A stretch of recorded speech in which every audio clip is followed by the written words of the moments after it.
And I'm really good to meet you. I enjoyed the seminar that was held at the church on Washington Square Park the other night. That was interesting. It was quite lively. It was lively, and I thank you for your participation, your contributions. It was really exciting. I'm really glad you could find the time to come in and welcome you to MNN. Thanks for inviting me. My great good pleasure. And I'm going to be learning, so bear with me, right? But you've got an incredible, I've looked it up, you've got an incredible background, and I congratulate you on a really illustrious career. Welcome very much to Conversation. It's a pleasure to welcome to the program Ervand Abrahamian. Is that correct? That's correct. Abrahamian, and he's a distinguished professor of history with CUNY, and it's a great pleasure to welcome to the program, Abraham. Welcome very much to Conversation. Thank you. I wonder if you could, I know from reading your brief bio and so forth that you're of an Armenian background and grew up in or were born in Tehran, but maybe from that you could share with us your own background, where you were born and raised, some of your education, and then we can talk some about the current state of affairs with particular reference perhaps to the Middle East and Iran. But could you share your own background, please? Oh, definitely. I think most Americans, when they hear the word Armenian, they associate it with Turkey and the Ottoman Empire. But actually there's been almost all, I would say, for the last 2,000 years, an Armenian community in Iran. So it's basically where, even before Islam and Christianity came, there was a very close relationship between Armenian culture and Iranian culture. Interesting, yeah. Okay. Predating the major religions. And before, of course, Armenians were the first state to become Christian.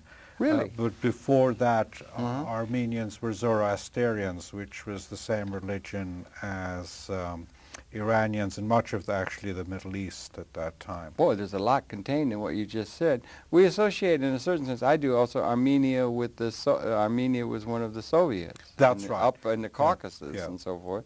And is that a root area, or is it, what was it, Persia or Iran? I'm a little confused. That actually, what was the now Republic of Armenia, and it was the Soviet Republic. That is the remnants of the ancient Armenia. It's only a sort of rump area because Armenia originally was much larger. And that part that is now Armenian Republic, that used to be actually part of Iran until the early 19th century. Not really, all the way up there, up in the, okay. And including actually further north, Georgia was part of the Iranian state. And those have roots that go way back in history, from what you're telling me, the Armenian culture. Is it distinguished from the Persian, or are they ethnically related, or what, the historical development? And you said it was it had a very deep roots, and it goes way back. Yes, and the language, both Persian, which is the language of Iran, and Armenian have some similarities. They're both Indo-European. They are Indo-European. They are, so Sanskrit and Greek. Okay. And there's a lot of cultural similarities in terms of words, names, and the big difference, really, I think the split comes where Armenia became Christian early. When? It's about 300 AD. 300. That was really very early, about the time of Constantine in Rome. It's before Constantine. Before Constantine. That's why Armenia. We sort of flatter ourselves that we are the first country to become Christian. I think the Abyssinians also claim the same. So there's a mute point where the Abyssinians also Ethiopians, claim that? Ethiopian, right? So, but there is some dispute. But it's about a few years before Emperor Constantine converted. Armenia, the king of Armenia, converted to Christianity. That's really interesting. I heard you say that there was a tie into Zoroastrian. Before that, yes. Before that. Now, could you, because that's another major cultural event, and we also, I was talking with you before we came on the air about a Mithra, which was another spiritual or another personage that was of some significance. Maybe you could tie those things together in terms of the early beginning of that part of the world, in terms of the you know, the ancient world, but has relevance perhaps to the modern world. Well, Mithraism comes as an offshoot of Zoroastrianism. It is. It is after Zoroaster. Yes, It right. was not before. No, it's after. Could you share with us Zoroastrianism when it got started and where it fit in and where it fits in? It's a sort of a religion that's been left out in the normal modern narratives because Zoroastrianism is not a big community anymore, either in Iran or India. But I would say from about 600 BC till 660 AD, when the Arab invasions took place, the main religion actually especially in Iran, but also into modern Iraq and northern areas, sort of what's now Saudi Arabia, Jordan. The main religion was actually Zoroastrianism until the Arab invasions, and that influenced the other major monotheistic religions. It influenced Christianity very much. It influenced Zoroastrianism. Islam, and it also influenced later Judaism. So in many things it preceded Judaism? Oh yes, in many ways. When do we go back? Zoroastrianism then? We don't actually know when exactly Zoroaster lived. And it was, we don't. Okay, it's mythic in a way. And the religion actually evolved during periods, so it's hard to say exactly. I understand. But there's a lot in later Judaism that's thought that was influenced by Zoroastrianism, because of course with exile of Jews in Babylonia, there was probably a lot of sort of incorporation of Zoroastrian ideas into Judaism. Was there any incorporation of this Mithra into, because he has a birthday apparently of the 25th, and there were a lot of similarities. I had a fellow from Persia, educated man. He said that he thought the Mithra religion had been ascribed to by many of the leaders in just pre-Constantine Rome. There were followers. The Vatican Hill, he said, is where the Vatican is, was a temple to Mithra, and it was they were worshiping Mithra, who had so many connections to the Christian narrative that was to emerge. In to 2nd, 3rd century Rome, and that was a temple to Mithra, and he was Iranian, or from the Iranian world of the modern Iranian world. He's right. That's not a small matter. When the Roman Empire was fighting the Persian Empire, which was Zoroastrian, it's thought that the centurions fighting there picked up the ideas of Mithra and adopted Mithra as one of the centurion favorite gods, because some of the high officials in Rome were Mithrian. That's before there was Christianity. Right, and the old pagan Rome actually was quite tolerant. You could adopt any god you wanted. Jupiter, Juno, it was just like a supermarket of gods. Right. So as the centurions picked up from the Persian Empire, Mithra, and it's thought the reason Christianity took Jesus' birthday on December 25th. That was Mithra's birthday. Mithra's birthday, and the centurions were celebrating this. So rather than to challenge that, and we just adopted. They didn't know when Jesus was born, so it was convenient to put that birthday on. So we have Christmas. Yes.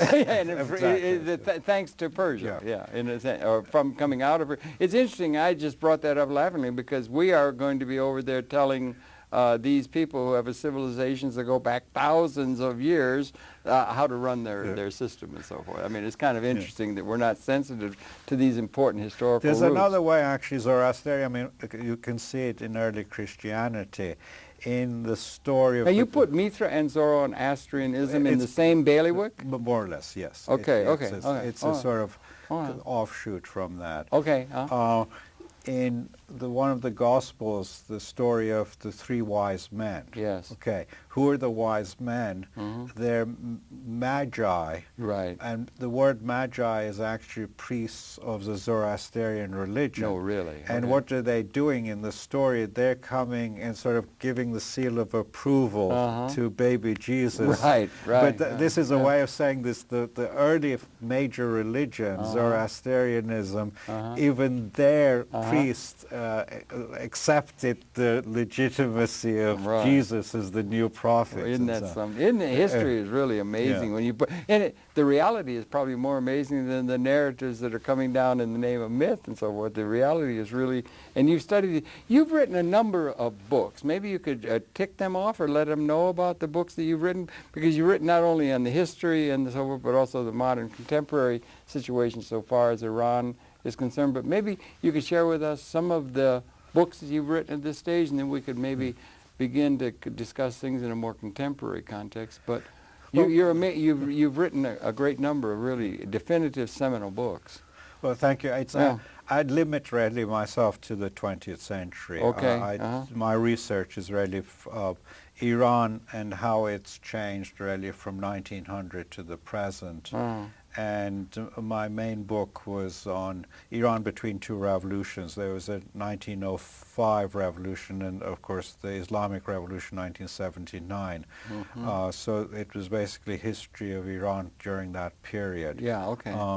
But then, because of the revolution, sort of I've got distracted to more contemporary period. Right. I would rather go back actually into early 20th century. But things such as trying to figure out where the ideas of Khomeini came from. Right. It's usually sort of dismissed as fundamentalism. It really doesn't do it justice. It's much more complicated. So I wrote a book on Khomeinism. I did also a book on... Do you have some of them here? Yes, I have this one. We can show the book covers. We have some. Yeah. Here's one, okay, Khomeini Essays, Khomeinism on the Islamic Republic. And let's let them... When was this written? At the University of California. Maybe when we give them a chance to come in. This is a book, yeah? It was, I think, came out in the 70s, late 1980s. Late 1980s. So this is one book on Khomeinism you were just mentioning. Do you have another there? We maybe show these now, because that's a major event that we all want to try and understand. And this is a book basically on memoirs people wrote in prison. And there's a whole genre of memoir writing. I would say, and what period are you talking? Mostly actually after the revolution, but also there was people were writing prison memoirs in the 1930s, 40s, all the way really through the 20th century. I tried to show how prison life has changed as the society has become more modern. Okay. And in fact, prison life has become worse as society has become more modern. Are you talking in Iran, or are you talking in the globe? I was working on Iran, but I think you can apply it through the globe too. Yeah. Things are getting worse. In prisons. In prisons, and more people are in prison. We got over 2 million in this country now. I think we have the highest incarceration rate in the world. I'm not sure. Yes. No, China might be. Well, Russia used to be. I think we've overtaken Russia. But even a country like Britain that used to actually flatter itself that having very little, since Thatcher's time, it's almost, the rate has come up to close to the United States. Closing on the outside, are they? Yes. Moving up on us on that illustrious accolade. Now, then one last book you got here. You got others too, of course, but this... This is a this co-authored... This is really... Go ahead, I'm sorry. Again, it's very contemporary, and we tried to deal with countries that were labeled as axis of evil by our president. So it's on. I did the part on Iran, but there's Cummings who worked on Korea. Okay. And there is an Israeli scholar who is very good on Syria. Okay. Okay. So this is inventing the axis of evil, the truth about North Korea, Iran, and Syria. They're going to have to start adding other countries to that, I think. Maybe Venezuela, maybe Bolivia, and maybe many, many, many more. But that's interesting. You've written on all of that, and you understand the country of Iran. Maybe you could, we started talking about the early experience with Zoroastrian and so forth, but people perhaps get it confused here, but Persia is not Arabic. I mean, it's not it's Farsi, it's Persian, and that's a distinct difference. So it's the difference between Iraq and Iran, or between the Arab world. We've got 220 million Arabs or so, but Persians are not Arabs, and there's a distinct difference there, and maybe you could sort that out for us coming into the modern period that you're so familiar with, but that would be something to get straight, and then we could talk about the 20th and 21st century in terms of the area you were focusing on. Well, Persian is an Indo-European language. Yes. Arabic, like Hebrew, is a Semitic language, so the structure of the language is very different. But in Persian, the script is Arabic, so it looks as if it's Arabic, but the actual language is very different. A lot of religious words are Arabic because of Islam, but there's a whole literature, Persian literature, that predates really Arab influence. Rich poetry. Rich poetry, and that is very distinctly Persian. But one shouldn't confuse that with ethnicity or race, really. It's a linguistic thing, because throughout the Middle East, people have intermarried, basically intermingled so much that just because someone speaks Persian, which is an Indo-European language, doesn't mean they're racially Indo-European any more than if someone speaks Arabic, that means they're Semitic racially. So these racial terms that came in the 1930s really confuse the issue. It's a linguistic differences. The guy Chamberlain up in Germany had all these things to measure the racial different phrenology and all the these kind of there's that different but it is and you say it's Persian, that's Farsi, is that the language? In Iran, Persian is known as Farsi, but it's basically the Persian word for. And it uses the same lettering or the writing Arabic? More or less, yes. Was there a literature that was Persian or Farsi that was of different script or different way of laying it down? Before the Arab invasions, yes, there was an old Persian script. It was known as Pahlavi script, but that's died out. That's died out. It's just in the archives or something like that. Is there anybody who studies that? Like some people study Latin? Oh, yes, definitely. Oh, they do? Oh, yeah. And it's part of the curriculum and that sort of thing? No. But if you want to be an archaeologist, ancient historian, that's a prerequisite. Like hieroglyphics or something of that sort. But it doesn't blend into the modern language, or does it? I mean, the Israelis have come up with a modern Hebrew, but yet ancient Hebrew. So, I'm sorry, the trouble is that everything's so kind of interesting. And well, it's surprising enough, modern Persian is not that different from 11th, 12th century. Really? It's the basic, and partly because some of the major works in literature, which is Ferdowsi, the Shahnameh, it's the Epic of Kings, that's become the national literature, like Homer, and therefore modern Iranians will read that, memorize it, and even though it was written centuries ago, that literature sort of still becomes very modern. And so obviously the modern words have come in, a lot of Arab words have come in because of Islam. Now a lot of European, American words come in. Hip-hop or weekend or things like that. Right. So there is for some people there's a concern about purity. Yes, right. But the basic structure is the same. If you can understand modern Persian, you could understand 11th, 12th century. Interesting, Now you were born there, right? Maybe you could share a little of your own personal. You were born in Tehran, if I understand, and maybe you could share a little of your background. And then we do want to get up to the 20th and 21st century Iran with your studies. But share your background, please. Well, I was born like many Iranian Armenians from generations back who've been in Iran. In fact, there's a long community, living community in Isfahan, which is the central town.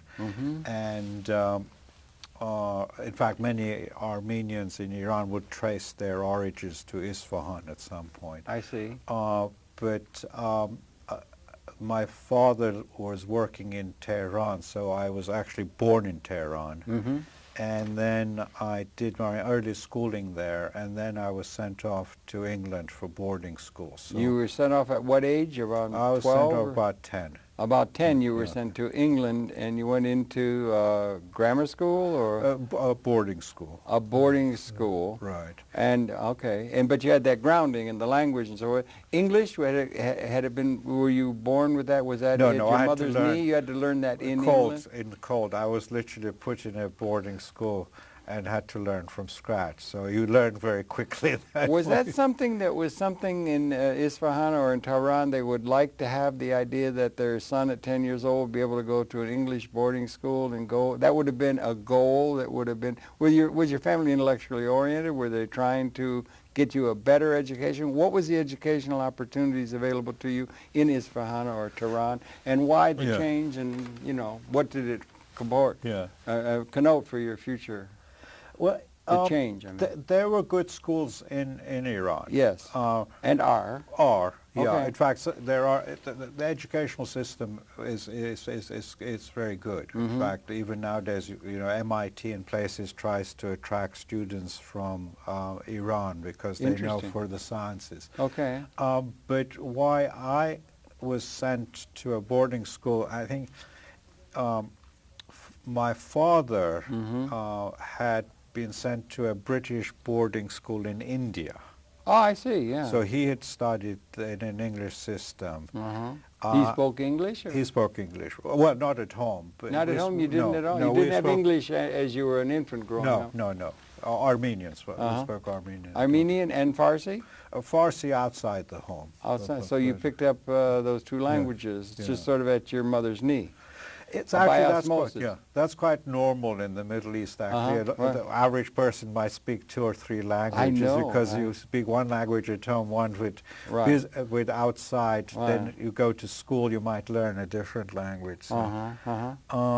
So his aspiration was always that for him, English education was the ideal if you could afford it. Was it the same in England or in Persia as in England, that let's say in the early part of the century, it was very much of an elitist proposition? You had Cambridge and Oxford and a few universities, but very few people would be marked to go to university. They had the 11+ test or something, and they were tracking people, and so to go to a university, it was relatively few that were marked to go to university compared to, let's say, the modern experience where there are many colleges. Was it like that in Iran, or what is the situation in Iran so far as the intellectual training of people at an advanced level of learning and so forth, and compared to England?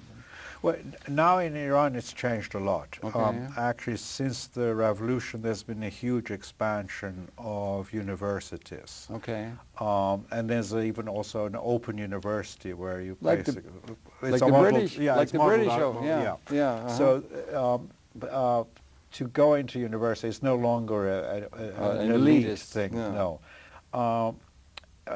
Before the revolution, it was still pretty narrow. It was hard to get into Iranian universities. Okay. And that's one reason actually many Iranians came to the United States. Right. Because if you couldn't get into Tehran University or Isfahan University, you came to American universities, were those if you could afford it. Yeah, were those barriers at Tehran University put up by class distinction questions or by educational tests one had to follow and get passed and so forth? Or? It was very competitive exams. It was competitive intellectually? Yes. Yeah, not by class. I wouldn't call it intellectually because it's actually was very purely on special fields. Social sciences, things like history were not really considered that important. Physics? Yes. Yeah, so science oriented. Yeah, science oriented. And that had been tradition there, right? So you're in England 10. Do you have family you went to settle with at 10 years old? Or you went into a boarding school all on your own? Sounds like something out of Dickens or Oliver Twist or something. It wasn't as bad. I mean, I'm serious. It's a heck of a movie, right? Yeah. But if you could survive boarding school, you could survive anything. Yeah, right. parents had distant relatives who had settled in England, so Right. I sort of had support system that Oh, way. good. Yeah, in the London area? In London, yes, What yeah. school did you go to? I don't mean, Yeah. the trouble is, everything's so interesting. What school did you go to as you went into public school and then they had sixth form and then you went to university? Yeah. All that, you were in England all that while, or? That's right, yes. And then you went to which, let's go grammar school and then to Yeah. university. What university did you attend? And Well, I went to Oxford. Oxford. That's right. I studied history at Oxford. Now, it's very competitive to get into Oxford, if I understand right. In those So days... congratulations on having thanks. made the great transition to Oxford, because that's a very distinguished university to become a member of. Yeah. well, You must have been a good student. There was a class bias in those days. Class bias? If you went to a private school, I see. your chances of getting into a university were much better. Much better. You'd mingled with the right folk. It was. It wasn't so much that as the preparation, the school preparation in a private school was designed, all geared up for the exams. And that's, for instance, doing Latin. You had to get to university, you needed Latin. Yeah. You still remember all those irregular verbs? I don't either. No. I had to do all that pluperfect and whatnot. I don't remember any of it. I forgot it as soon as I got there. in. Yeah, right. And algebra likewise. Yeah. But we got to move ahead. I'm sorry. You go to university, you study history, is that That's it? right. Okay, studies that, and then we want to bring it up to your reading of things in the country now. But trouble is, it's all interesting, you know. You studied there and took a degree and... Well, I studied actually European history there because they really didn't in those days have Middle East history. No, and not then really. For graduate work, I came to Columbia because the American universities were really the best for Middle East studies. Really? Interesting, yeah. After World War II, U.S. put actually a lot of resources into Middle East studies as in Latin American studies or African studies. So the graduate specialties were far better here than in Europe. Interesting. And so you took a doctorate at Columbia? I did, yes. Yeah, in Middle Eastern history? Actually in political science. In political science. Political science and Middle East. These things all sort of blend together in a way, don't they? And you had a focus on the Middle East and on Iran and so forth? Right. And that's how you developed. And your main attention is on the 20th century developments, and you follow that. It's a very timely subject to be somebody who's very aware of now because of the contemporary situation. A lot of the world has attention there. You want to share with us a little bit, let's say, what was it we had the turn of the 19th, 20th century in Iran? What are we confronting? What are the outside powers? What are the colonial powers? And what are some of the main currents as we come into, let's just say, the 20th century at the beginning of the at the end of the 19th century? What are we looking at from a historical perspective and from a political science perspective? Well, the main trend or the narrative, I would say, is Iran, even though it wasn't colonized in a typical case, it was a sort of semi-colonial situation in that it was ruled indirectly by Britain and Russia, with the two imperial powers. And this has very much molded Iranian perceptions of world politics, the outside world.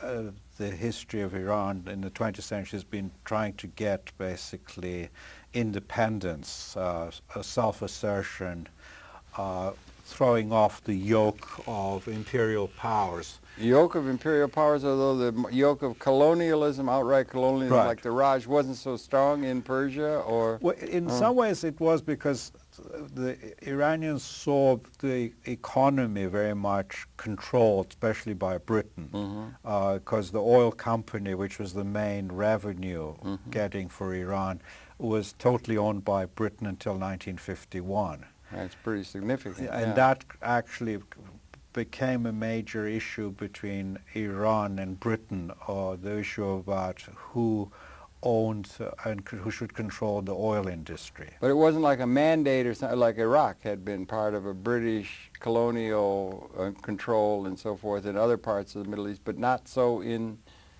Persia. It but almost the sense is in the consciousness of the Persians of a colonial Western imposition of their culture and values, and maybe a neoliberal model or something? Or well, Iran almost became the same situation as Iraq, because in 1920, when Britain took over Iraq totally, Britain actually had a plan to take over Iran too. What happened? Well, there was so much opposition in Iran, anti-British opposition. Anti-British? Yes, because they really didn't want to be completely taken over by Britain. And behind the British was the American looming, or was that? Not at that time. Not at that time. Okay, right. U.S. was seen as more of a benign, distant power at the time. Which had probably been the case for a good deal of the time, Philippines notwithstanding and so forth. But yeah. And already U.S. was somewhat interested in oil, but more in the background. What time are we talking? What years now? In already early 20s. Early 20s. Okay, right. Okay, right. So inside Iran, there was so much opposition to the British after World War I, that led to actually a coup d'etat in Iran. The Pahlavi dynasty was really established in 21. Really? Oh, yeah. That's the Shah? But yeah, he was a colonel before, and he took over sort of typical military coup. Supported by the West, by and large? Well, in Iranian sort of historiography is seen as a British puppet because the British satrap, or because the British actually supported the coup of 21. Okay. But then I think he really wasn't really a puppet in that way. He used the British to some extent, but he did not nationalize the oil industry. So he's seen as working with the British to some extent. Okay. In that way, Iranian nationalists don't feel that the country was really truly independent until Mossadegh came along in 1951. And then he nationalized oil. He nationalized it, and then there was a CIA coup. That's right. Coup in 53, 54, I think. Yeah. And that is a major event in terms of the conscience of the Iranian public? Yes. And for the... Share that a little bit, if you could. Well, I think that's a major event, no? It is. It's the landmark event.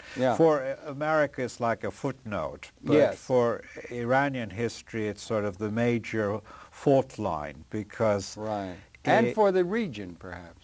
For many of the people within the region, they see that, but Iranian in particular, but regionally, or for the colonized peoples see that as like Allende in Chile or something. To some extent, he's also, but in the Middle East, actually, Mossadegh was in many ways overshadowed by Nasser, who was doing very similar things. So people in the Middle East, sort of a household name is Nasser. Mossadegh is not so much. Okay, interesting. But to Iranian consciousness? To Iranians, major fault line. Is really the real national leader, like Gandhi or Nasser in Egypt, or Bolivar in South America. Or Arbenz in Guatemala. Yes.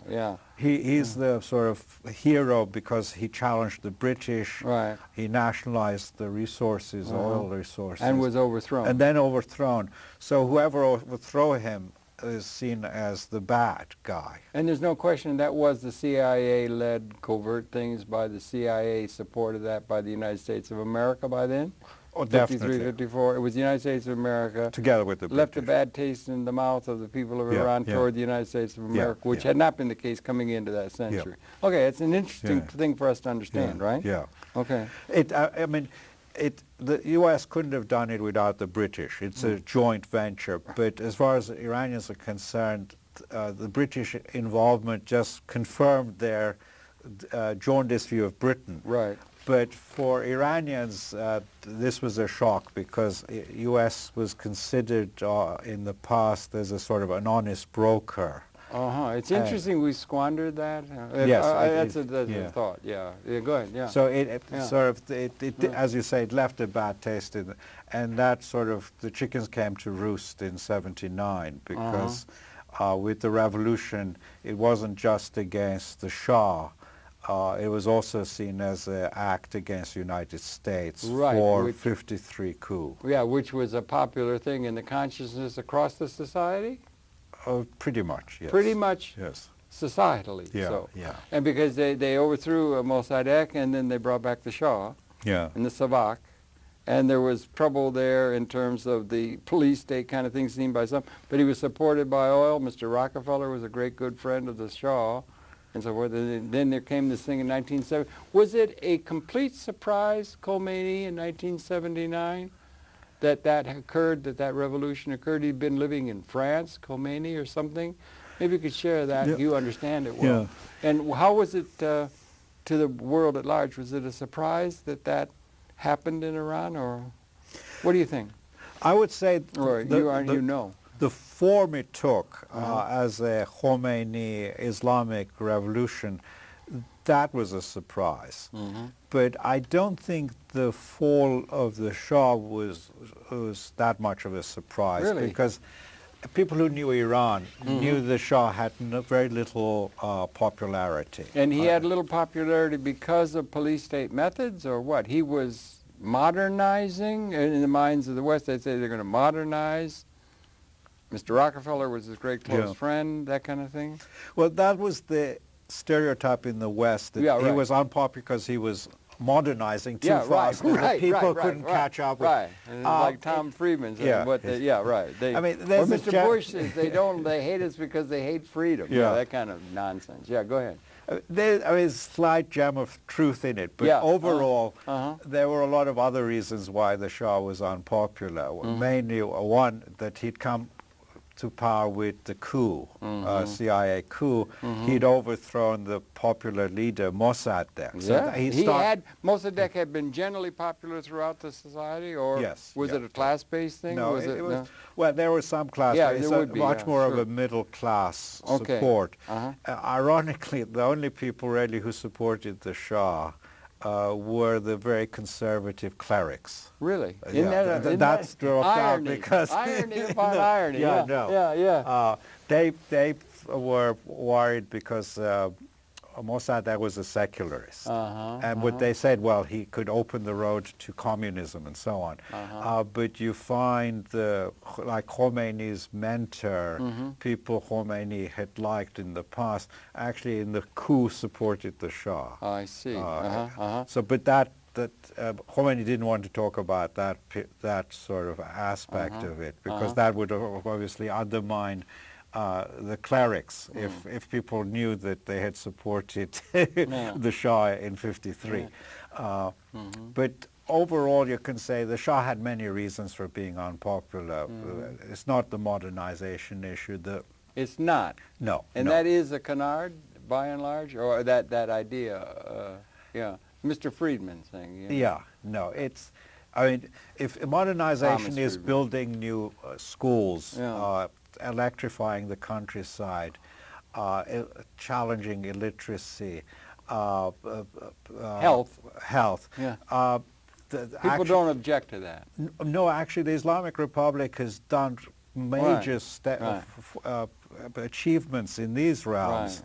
So if they were opposed to that, they would have taken the country back to the 7th century. But in fact, they've been more modernizing than the Shah was. Okay, that's interesting. No, I said to you earlier, I always read Cecil Rhodes every year about the attitude of the colonial powers, about how the white man's burden is going to impose a modernist pattern upon people whether they like it or not. So, and that's something that should be better understood by people in the West, that there's a reaction, very deep reaction among a whole lot of people in this world against that imperial kind of attitude toward the rest of the world and the mass, which represents the majority of the world population. And there's a lot of actually, I mean, the ideology of the Shah that is not really modernist. The idea that you should worship the king in the 20th century. He created himself actually a new title. He was known as Arya Mer, which means the son of the Aryan race. This was sort of weird for most Iranians. And I wouldn't call that modern.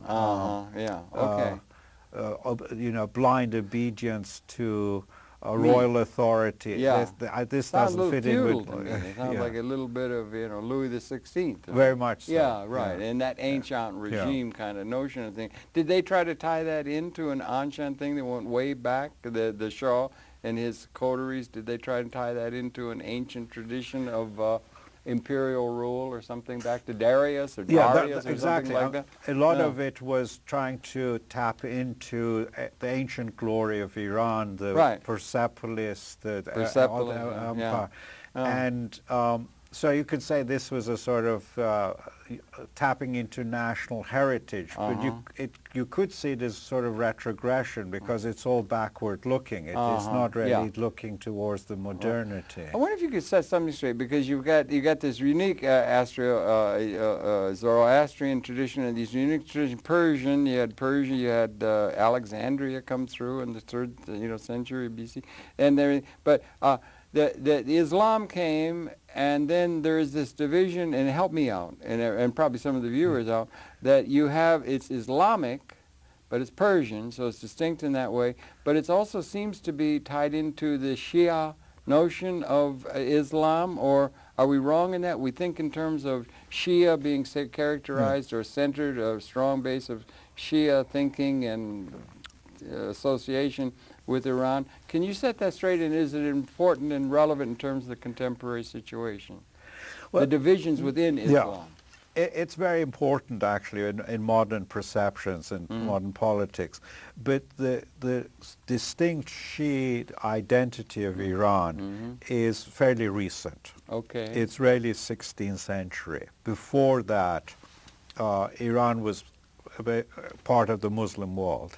The Sunni, the division of the Shia and the Sunni wasn't clear before It was then? there, but where? I mean, you get Shia communities and a Shia, let's say, version of Islam throughout the Middle East. Can you spell out the distinction? It's not a real strong theological distinction. It's more about the origins and who was the legitimate successor to the Prophet. Okay. Trying to get that straight, yeah. So when the Prophet died, who should have succeeded him? Whether it should be hereditary down the line or something? Shias believe it should have gone through Ali, Imam Ali, and then his descendants. Okay. But the Sunnis believed that it should have, the caliphs that were selected and who established then the Umayyad dynasty, Abbasid dynasty, were the legitimate. But it seems to be something that really divides them very strongly, and it's hard. They fought a war with Iraq. Their geopolitical, economic considerations. You can understand that. But this division between, is it Catholic Protestants? The 30-year war against Catholic Protestant analogies hold? What is it that makes such sectarian commitment and even violence against one another such a prominent, seemingly, part of the scene in that part of the world? It's a little hard for Westerners to understand, and maybe we could repair to some of our own Martin Luther or something like that, or maybe you could straighten it out for us, because it's a little hard for me and for others to understand what's the. It's a real major division, it seems to be, or are we being not correct in that assumption? Well, with the Protestant Catholic, in the way, it's much more theological issues. Here, it's not so much theology. People are not fighting about theology. It's more fighting over identity. And with the Iraq-Iran war, the 8-year bitter war, that really had nothing to do with Shiism Sunni. It's really two states. Well, it's actually border disputes. What Saddam Hussein wanted was to take over important, vital estuary on the river. But it was really two states, and one state was secular, one state was Shia. Yeah, and he was secular. So it got it can be seen as a Sunni Arab-Iranian dispute, but it's really states disputes. It was a state dispute more than at the Shia Yeah, Sunni. yeah. And the Shias, of course. And the distinction between the Shia and the Sunni and the Kurds in Iraq now seems to be there's tremendous sectarian violence directed one to the other, and great, in the country of Iraq. Yeah.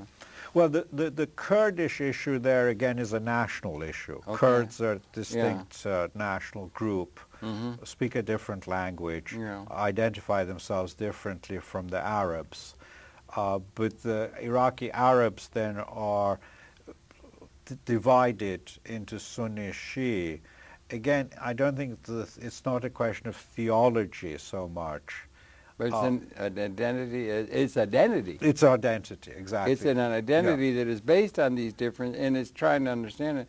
You're Armenian. Is there an Armenian national identity? Would you feel a sense of Armenian identity and so forth? Iranian? Yes, there is. World citizen, or what? Well, we would argue there is an Armenian distinct identity too, attached to basically Armenian culture, history, language.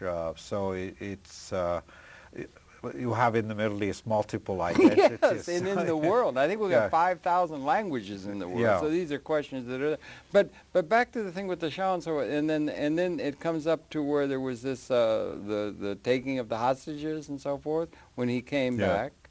And there was this animosity that developed there. And now we've got this modern situation. Maybe we should address it. We have a new president there, and there's this question of the Iranian pursuing nuclear power and that sort of thing. The relationship of Iran to the Israeli-Palestinian question, to the larger Islamic world. Maybe you could set some of those things or talk to some of those issues in these few minutes we got remaining, because that's what's right on the front burner in terms of the news cycle now. Well, I think what's happening now is sort of playing out of the same issues I mentioned before, sort of Iranian striving for independence, self-assertion, and seeing the external powers as imperial powers threatening it. Right. Not necessarily, they're not Marxists, but that's the terminology Marxists would use. They were imperialists. Yeah, and actually, and that holds in the minds of more of the world's citizens than we might want to think. That analogy and that terminology makes sense in a personal level to more people in the world than we might want to think. It just seems kind of quaint in some people's mind, but it's real in the minds of many people, Iran and others, right? Yeah. Khomeini actually avoided using the word imperialism because he did. This was a Marxist word. Yeah, right. So he used the term which has become Crusaders? No, he used the word arrogance. Arrogance of power. Or nowadays in America we say hubris, American hubris. Yeah. And he would say, as soon as America learned how to behave, then Iran would treat it as a normal state. But as long as there was arrogance, Iran had to be on guard because the U.S. would want to do a repeat of 53 coup. Right.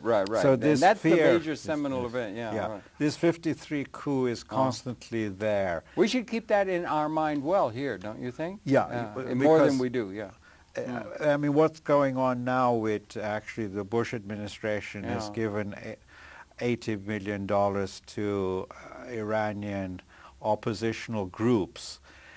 This fits into the Iranian narrative that the U.S. is planning. Sounds like Mossadegh to me. And it looks like the same script, and the U.S. is just trying to do that. But from the other side, then, how do you forestall this? You have to be on guard.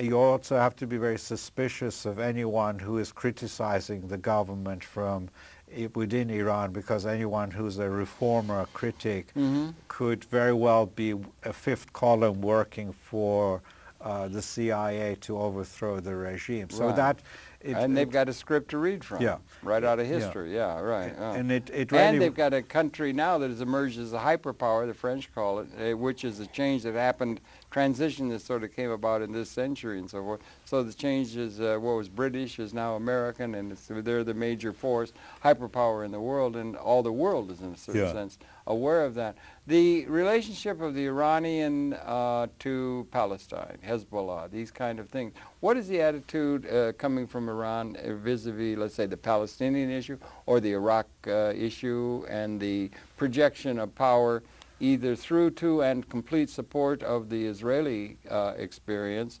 vis-a-vis Islam and their relationship to that? It's very complicated. I think one reason it's complicated, Iranians' pure national identity interest really has very little to do with the Palestinian issue, because that's an Arab-Israeli issue. It is colonial in their mind? Do they see, do the people of that region see Ashkenazi, European, Western colonization effort on the part of people who came from Europe to colonize in the way that they had done in the 19th and 20th century, and see Israel in that vein? To some extent, but from as far as Iranian... Or through that prism, as it were, yeah. But as far as Iranian nationalism is concerned, that's a problem for Arabs. Really? Okay. It's not an Islamic thing, or it's not an oppressed by the Western imperialist thing, and they would see Israel as a projection of Western imperial power, where they have a superpower status in the region, and it's the white man's burden being laid down upon what they used to derisively in the British term call the wogs. Yeah. You understand? Yeah. And it's that overdrawn, right? I think what you find is people a from the very religious wing, like the president, the current president. How do you pronounce it? Ahmadinejad. Yeah, he's been saying a lot of very profound things, or strong things about Israel. Yeah. And you do have Hezbollah and that kind of support of Hamas and that kind of thing coming out of Iran. But I think that reflects a very sort of special wing of the religious movement. For average Iranians, especially sort of Iranian patriots, the Palestinian issue, it's important, but it's a distant issue. Okay. Hezbollah is different because Iran has traditionally had a strong, even the Shah did, a connection with the Shias in Lebanon. Okay. And as long as Israel was occupying Lebanon, Iran supported Hezbollah as a sort of Lebanese liberation organization against Israeli occupation. But again, Hezbollah is not that concerned about the Palestinian issue. Hezbollah is mostly concerned about Lebanon. Okay, that's interesting. They see things in national terms rather than larger terms. So we're in a situation now where we have this new president. He was voted in, much to the chagrin of many people in Washington, I think, and from so forth. They were hoping there would be a more moderately understanding our perspective people elected, and he was elected. And there's a feeling now, as obviously it's where it's in the news all the time, they're talking about the enrichment program they're going to develop, and we're trying to say they are part of the axis of evil. Amazing, they came and called that the axis of evil. But what do you see? We only have about 5-7 minutes left. How do you see things contemporarily in terms of U.S. and world and Iranian major issues that confront it, and what do you see coming over the next 5, 10 years? Well, I think we're heading for a collision, and it's basically a slow-moving collision, but definitely the course is there. And it's not so much, I don't think, by design in Washington. It's more misperceptions and the feeling in Washington that if U.S. is tough on Iran, Iran will back down. Yeah. And if they don't back down, they'll be overthrown. We'll send in the Tommies with Gatling guns and set the wogs straight. That kind of attitude. It was colonial. And it's that anti-colonial sentiment in the hearts and minds and guts of a whole lot of people in this world that we seem not to be able to understand adequately. Do you think that's fair to say? Definitely. And a major issue, that should become part of the American conscience, that's the reality that they see. It's an arrogance of power.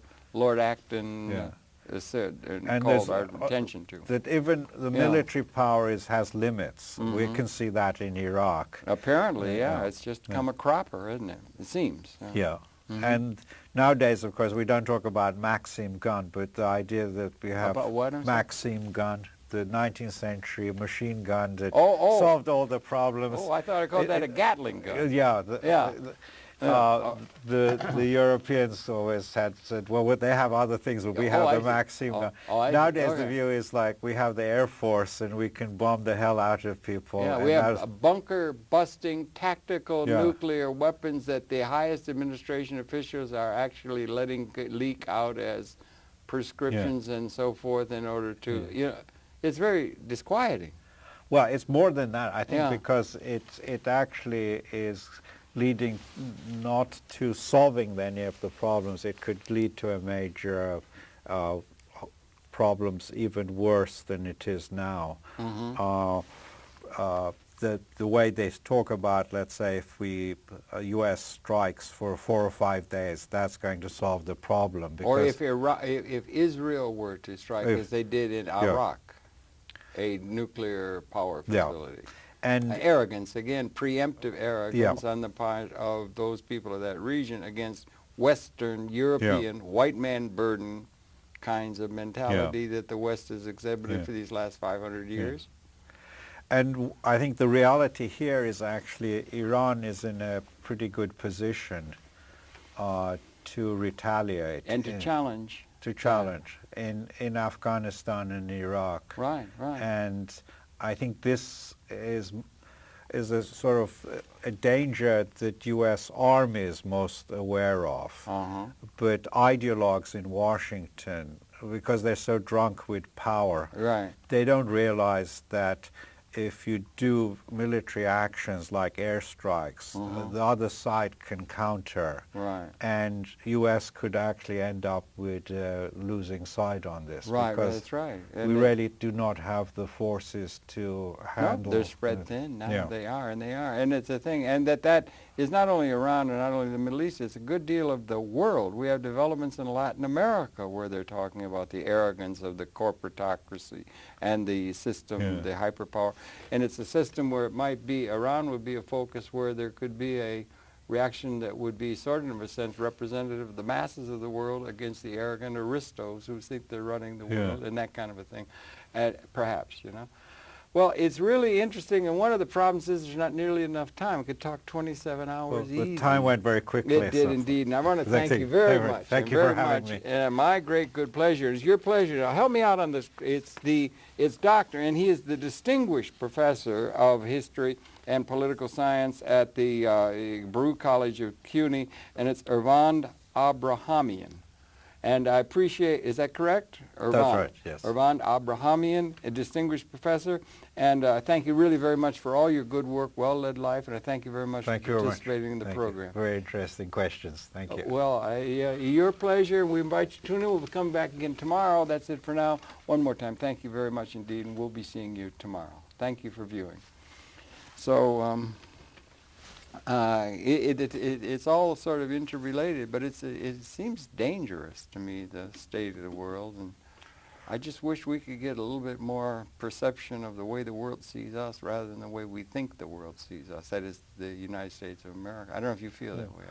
I think people who make decisions think they're so powerful it doesn't matter how other people think. Right, because the people never matter. But maybe the people are starting